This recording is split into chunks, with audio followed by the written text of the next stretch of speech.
June 25க்குள் இதை செய்யவில்லை என்றால் ரேஷன் பொருட்கள் உங்களுக்கு கிடையாது. மக்களை உடனே கடைக்கு போங்க. அதாவது நியாய விலைக் கடைகளில் குளறுபடிகளை தவிர்க்கவும், கடைப்பொருட்கள் உரிய பயனாளிகளுக்கு சென்று சேரவும் பயோமெட்ரிக் கருவி பயன்பாட்டில் இருந்து வருகிறது. இந்நிலையில் ஜூன் 20ஆம் தேதிக்குள் ரேகை பதிவை முடிக்க அறிவுறுத்தப்பட்டுள்ளது.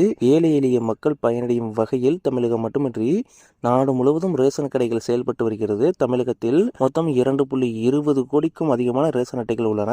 இதில் அரிசி குடும்ப அட்டைதாரர்கள், முன்னுரிமை குடும்ப அட்டைதாரர்கள், முன்னுரிமையற்ற குடும்ப அட்டைதாரர்கள் என வெவ்வேறு பிரிவுகளில் ரேஷன் அட்டைகள் வழங்கப்படுகின்றன. நியாய விலைக் கடைகளில் குளறுபடிகளை தவிர்க்கவும், கடைப்பொருட்கள் உரிய பயனாளிகளுக்கு சென்று சேரவும் பயோமெட்ரிக் கருவி பயன்பாட்டில் இருந்து வருகிறது. இந்த சூழலில் ரேஷன் அட்டையில் உள்ள பெயர்களை உறுதி செய்யும் நடைமுறை கொண்டுவரப்பட்டது. அதன்படி ரேஷன் அட்டையில் பெயர் இருப்பவர்கள் அனைவரும் நியாய விலைக் கடைகளுக்கு வந்து விரல் ரேகையை பதிவு செய்து பெயர் இருப்பதை உறுதி செய்யவும் அறிவுறுத்தப்பட்டிருந்தது. இந்நிலையில் ரேஷன் கார்டு பயோமெட்ரிக் கைவிரல் ரேகை பதிவு ஜூன் 20ஆம் தேதிக்குள் முடிக்க வேண்டும் என தமிழ்நாடு அரசு அறிவுறுத்தியுள்ளது.